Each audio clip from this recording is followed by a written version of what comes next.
Vamos dar prosseguimento aqui, né, o nosso conteúdo na parte 2 relacionada à fotossíntese e quimiossíntese. Aqui nós vamos mostrar os níveis de organização, né, das estruturas envolvidas na fotossíntese, né, aqui a folha, um corte histológico aqui, né, as células, o núcleo, mostrando justamente os cloroplastos, por sua vez mostrando aqui o cloroplasto em corte, né, nós temos a membrana externa, membrana interna, o estroma, né, onde ocorre algumas fases da fotossíntese, certo? Aqui nós temos o fotossistema, né, que é justamente as clorofilas, a clorofila A, a clorofila B, né, os pigmentos acessórios, mostrando aqui a estrutura molecular da clorofila A, certo? Passando adiante, né, o processo da fotossíntese, a síntese de ATP no cloroplasto, né? O processo nós vamos chamar de fotofosforilação. Então, as radiações, né, elas se distinguem uma das outras, né, por características vibratórias de suas ondas, né, o que nós chamamos de comprimento de onda. No caso, a clorofila é capaz de absorver energia da luz, né, principalmente nas radiações aí no espectro vermelho, violeta, certo? Refletindo quase todo o verde. Então, se é atingida pela luz, a clorofila ela capta energia luminosa, ocorrendo o que nós vamos chamar de excitação eletrônica, certo? Excitação dos elétrons, aqui mostrando justamente esse espectro da luz, certo? E aqui a clorofila A, que capta a luz principalmente aqui no vermelho e no violeta, certo? Então os elétrons eles ficam excitados, né? Eles ficam instáveis, tendendo a eliminar energia adicional e voltar ao estado energético original. Só que antes que isso ocorra, né, nós vamos ter a ativação aí dos aceptores de elétrons, né, que capturam esses elétrons antes que eles liberem seu excesso energético na forma de luz e calor e retornem à clorofila. Esse processo marca a transformação da energia luminosa em energia química, ou seja, a luz é transformada em energia química. A energia de parte dos elétrons excitados, né, são liberados controladamente à medida que eles são transferidos por esses aceptores, né? Não é apenas um aceptor, vai ocorrer o que nós chamamos de cadeia transportadora de elétrons, ou seja, vai haver a transmissão, o transporte desses elétrons de um aceptor a outro. Os diversos aceptores organizam-se na membrana do tilacóide, como nós vimos na figura anterior, sendo que o último deles é conhecido como NADP, ou seja, nicotinamida adenina dinucleotídeo fosfato, certo? Então a energia liberada pelos elétrons, né, na cadeia transportadora é usada para forçar a passagem de prótons do estroma para o espaço interno dos tilacóides, onde eles vão se acumular, né? Então esses prótons só conseguem retornar ao estroma por meio da sintase do ATP, né, que leva à produção de ATP pela adição de grupos fosfatos à molécula de ADP. Esse fenômeno é o que nós vamos chamar de fotofosforilação. Por que fotofosforilação? Porque a energia, né, que é utilizada para o bombardeamento desses íons, desses prótons, para o lume do tilacóide vem diretamente da luz.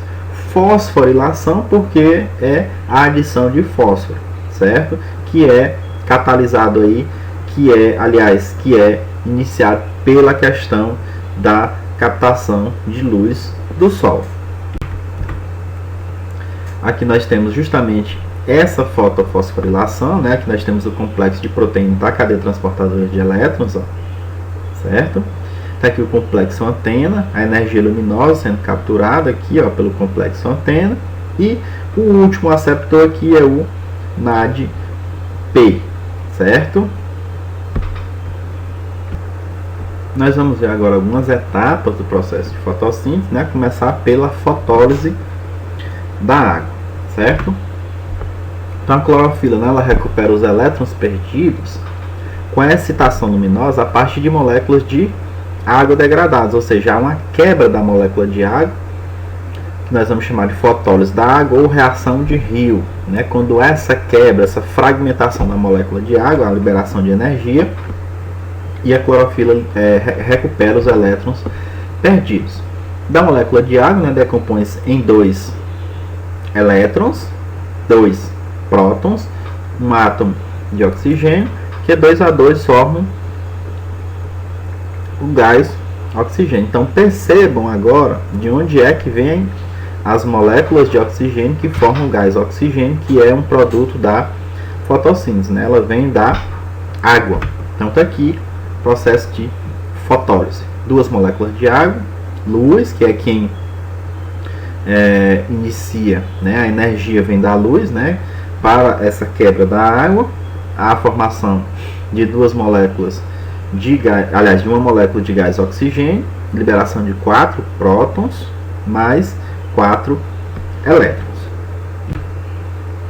O ciclo das pentoses, né, e a síntese de glicídios. Então a atividade principal, né, dos cloroplastos é a produção de glicídios a partir de gás carbônico, né, numa série de reações conhecidas como ciclo das pentoses ou ciclo de Calvin-Benson. Resulta na formação de moléculas de glicídios, né, com 3 carbonos, que é o que nós vamos chamar de 3-fosfato-gliceraldeído ou simplesmente PEGAL.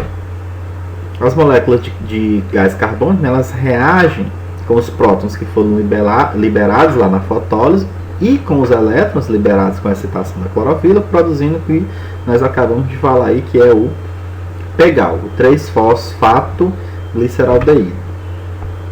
Esse processo é mediado pelo NADPH, né? Lembrem que o NADPH é um aceptor que utiliza a energia do ATP produzido na fotofosforilação. Tá aqui a figurinha, né, mostrando a síntese, né, do ciclo das pentoses. Nós vamos ver aqui inicialmente a reação entre a substância 1,5 bifosfato de ribulose com 6 moléculas de gás carbônico, né, mediada aqui pela liberação da energia, né, do ATP. Nós vamos ver aqui a presença do NAD, né, do NADPH, que é um aceptor que traz consigo energia.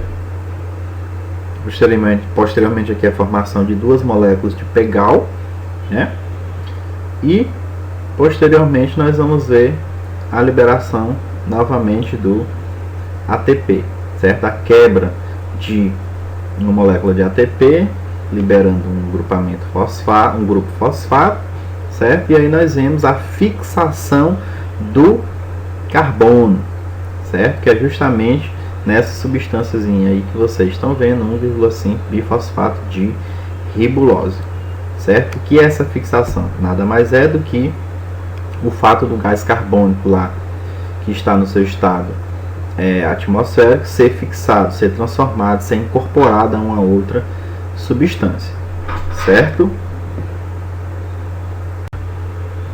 Então, o destino dos produtos da fotossíntese, depois de formada essa substância orgânica, esse glicídio, para onde é que eles vão?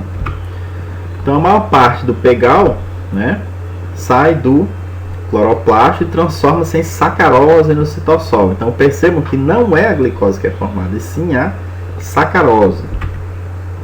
As moléculas de PEGAL que permanecem ainda no cloroplasto, né, elas são convertidas em amido e armazenadas como grãos de amido no estroma. Durante a noite, esse amido é transformado em sacarose e sai para o citossol. Parte desses glicídios produzidos na fotossíntese, né, é usado imediatamente nas mitocôndrias da célula vegetal para respiração celular, enquanto uma outra parte é transformada em algumas substâncias que a célula necessita, como no caso o açúcar e a celulose. Uma outra parte é armazenada como grãos de amido na raiz e no caule, né, servindo aí como reservas em momentos de necessidade. São estruturas aí que armazenam essas substâncias, que nós vamos chamar de amiloplastos. E aí nós chegamos à última parte, né, que é a quimiossíntese. O que é a quimiossíntese? Né, certas espécies de bactérias e arcas, elas são autotróficas, mas elas realizam um processo de síntese de material orgânico diferente, né, da fotossíntese, que é o que nós vamos chamar de quimiossíntese. As árqueas metanogênicas, né, que são árqueas, são bactérias que vivem em áreas, em regiões onde há uma presença muito forte, né, do gás metano, obtém energia a partir da reação entre uma molécula de hidrogênio mais gás carbônico, produzindo aí gás metano. Né? Tá aqui a reação, ó, do gás carbônico mais 4 moléculas de gás hidrogênio, gás metano, água mais energia.